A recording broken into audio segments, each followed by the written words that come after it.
Welcome back students. हम आज cash book का ही डबल कॉलम वाला एक सम करेंगे, एक प्रैक्टिकल करेंगे और उसको करने का तरीका आपको समझाएंगे कि कैश बुक के अंदर किस प्रकार डबल कॉलम वाली कैश बुक प्रिपेयर होती है। तो उसके लिए आपको डबल कॉलम वाली कैश बुक बनाने के लिए आपको सबसे पहले कॉलम्स बनाने हैं। थोड़ा सा इसको चौड़ाई ज़्यादा कर लेनी है। अगर आपके पास कॉपी है तो कॉपी को थोड़ा हॉरिजॉन्टल कर लेंगे। हॉरिजॉन्टल करने से कॉपी की विड्थ थोड़ी सी बढ़ जाएगी। पहले कॉलम में हम क्या लिखेंगे, यहाँ पर डेट, यहाँ पर फिर आ जाएंगे हमारे पास पर्टिकुलर्स। इसके बाद यहाँ पर हम लिख लेंगे कैश का अमाउंट, यहाँ लिख लेंगे हम बैंक का अमाउंट, यहाँ पर फिर क्या आएगा डेट, यहाँ पर फिर क्या आएगा पर्टिकुलर्स,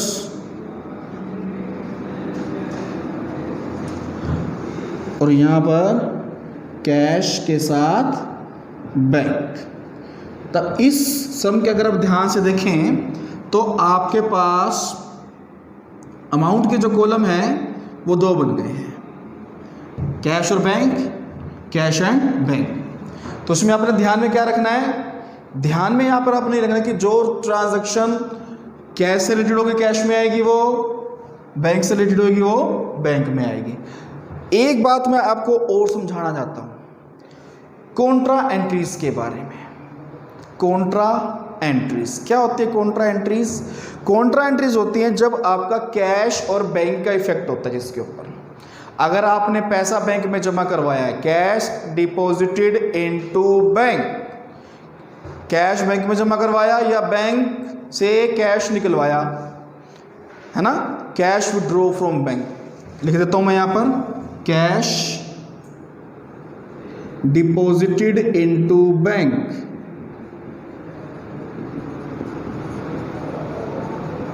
या bank cash withdraws from bank, cash withdraws from bank. तो इन दोनों केसेस के अंदर आपकी जो एंट्री बनेगी वो कौन सी बनेगी?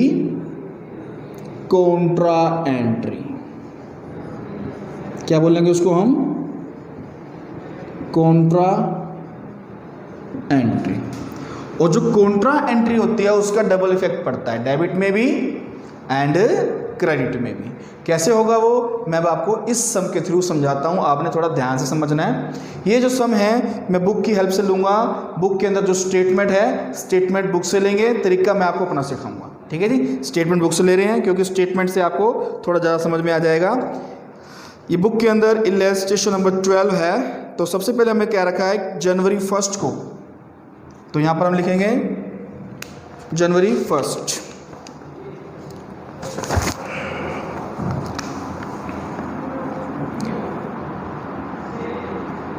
To balance BD. कैश में कितना बैलेंस है हमारे पास बता रहा है 12,100, और बैंक में हमारे पास बैलेंस है 8,000 यानी 8,000 लगा दिया। जनवरी 5 को क्या हुआ, discount received a cheque from Mohan and company 4,000, discount allowed 200। अब हमें एक चेक मिला है मोहन से, कितने का मिला है वो चेक? 4,000 का, और डिस्काउंट अलाउड कितना है उसके अंदर? 200। अब हमने ये देखना है कि मोहन का जो चेक है क्या वो हमने बैंक में जमा करवाया या नहीं करवाया। अगर कुछ नहीं किया रखा तो आप मान लेते हैं कि आपने वो चेक इमीडिएट बैंक में जमा करवा दिया। तो 5 तारीख की बात है ये, जनवरी 5, टू किससे मिला था? मोहन एंड कंपनी से, मोहन एंड कंपनी। कितने का था वो चेक? 4,000 का। तो यहाँ पर 4,000 लगा दिया आपने। चेक डिपॉजिटेड इनटू बैंक, यानी जो चेक मिला था आपने कहाँ जमा करवा दिया? वो बैंक में। फिर कहता है मैं 7 तारीख को cash received from sale of shares, आपने शेयर्स बेचे हैं, आपको कैश मिला है। कितना कैश मिला है? 12,000।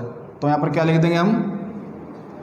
जनवरी 7 को टू शेयर्स लिख सकते हैं, इन्वेस्टमेंट भी लिख सकते हैं। कितना कैश मिला आपको 12,000, तो यहाँ पर आपने लिख दिया कैश कॉलम में 12,000।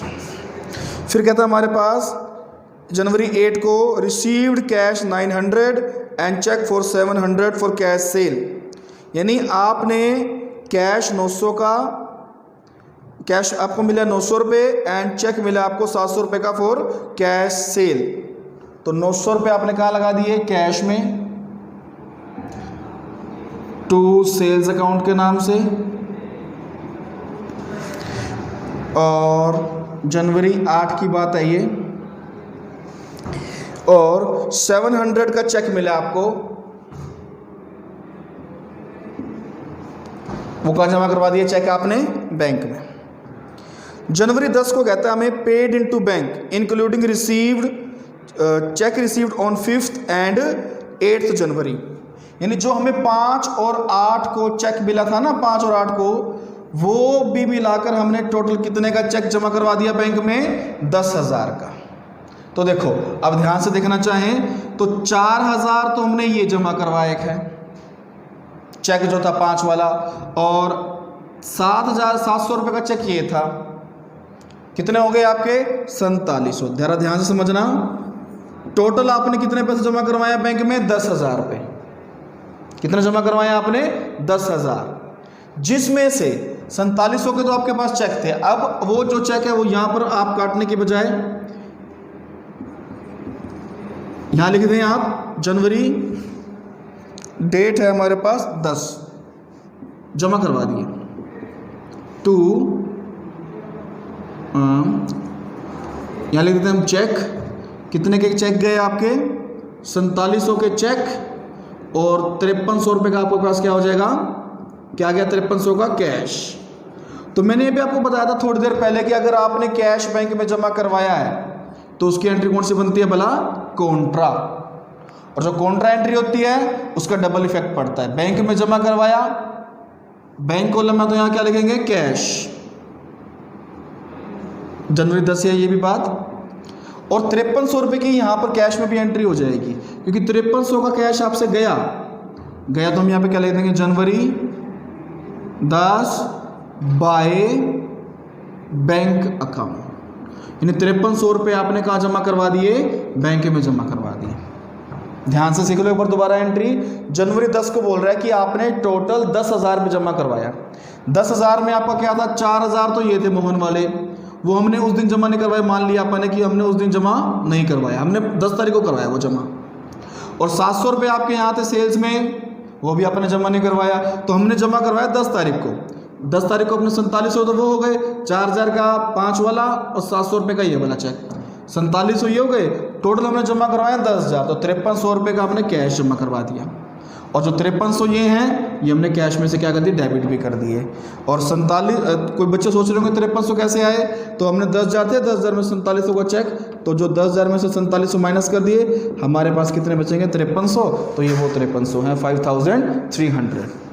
इसके बाद कहता है हमारे पास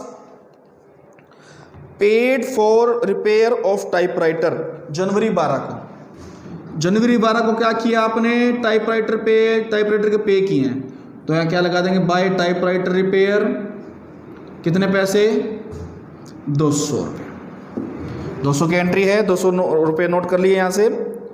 फिर कहता है हमारे पास due a cheque for office use 2000 and for personal use 1500, यानी आपने ऑफिस यूज के लिए निकाले हैं 2000 रुपये, बैंक से पैसा निकलवाया है आपने, तो क्या बनेगी कॉन्ट्रा एंट्री।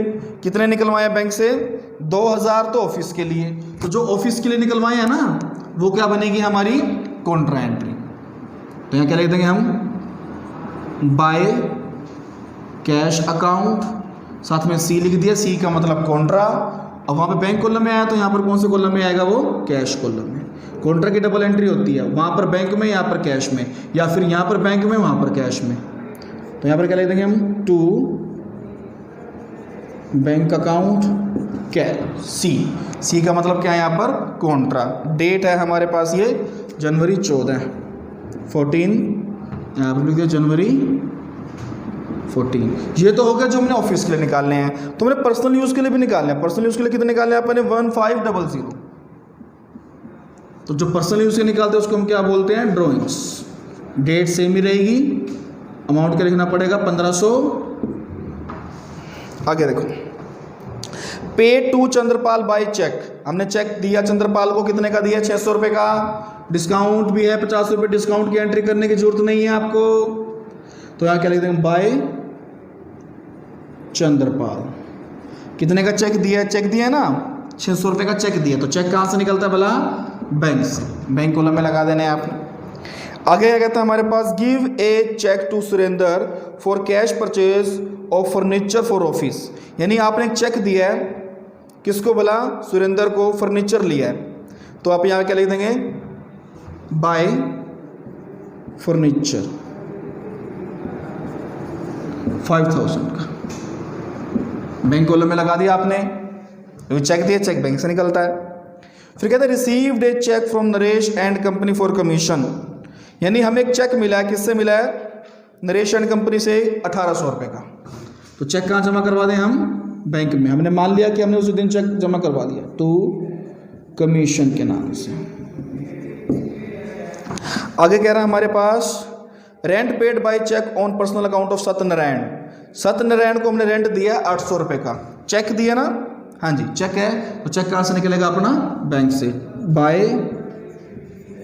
रेंट,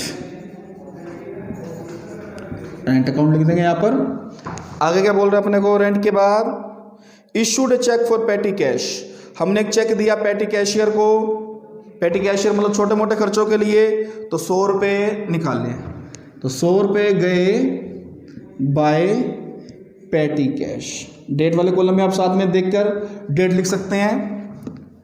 आगे क्या कहता है हमें, instructed the bank to issue a bank draft for 6000 in favour of Amrit Lal. The bank charge 20 for issuing the bank draft. यानी आपने 6000 रुपये इंस्ट्रक्शन दिया बैंक को कि पे कर दो, और बैंक ने इसके लिए 20 रुपये एक्स्ट्रा लिए तुमसे। तो बैंक से आपको कितने माइनस होंगे, 6020। तो यहाँ लिख दो आप 6020 बाय अमृतलाल को कितने दिया आपने, 6000, और बैंक चार्जेस कितने हैं, 20 रुपये। तो बाय बैंक चार्जेस। आगे क्या कहता है हमारे पास, received a bank draft for 3900 from Raghubir in full settlement of 4000 due from him. Discount claimed by him was disallowed.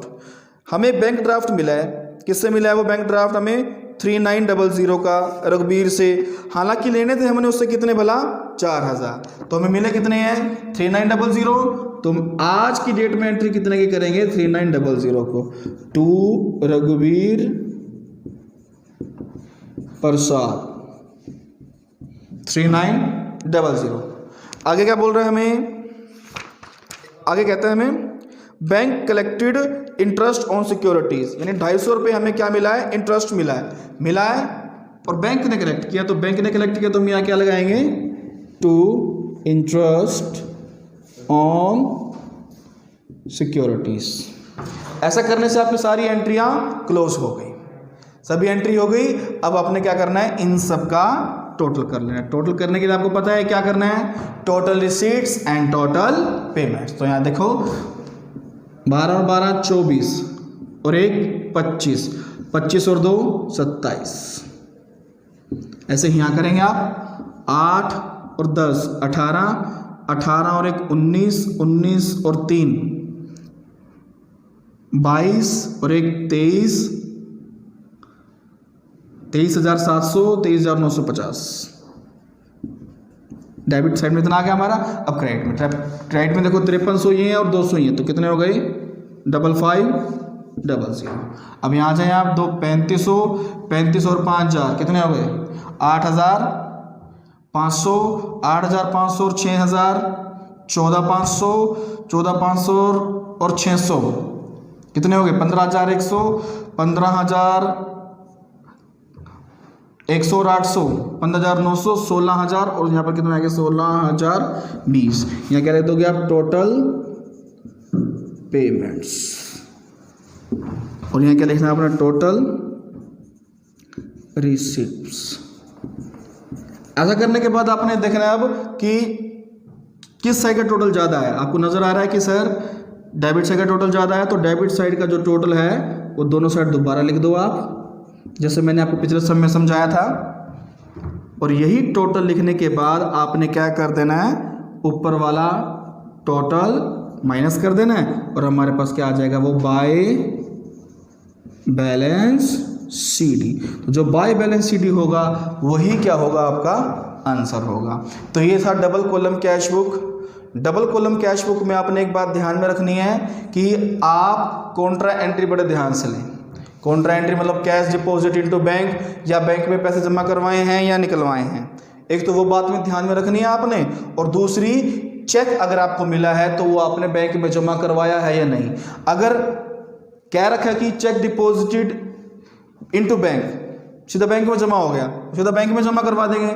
अगर बैंक में जमा नहीं करवाया तो ये आप ये मान लेना कि महीने के एंड में यानी 30 तारीख को आप मान लेना कि आपने वो जो चेक था बैंक में जमा करवा दिया। तो इस प्रकार आपका डबल कॉलम कैश बुक बन जाएगा। अगर आपको कोई डाउट हो तो आप किसी भी टाइम क्वेरीज ले सकते हैं। Thank you.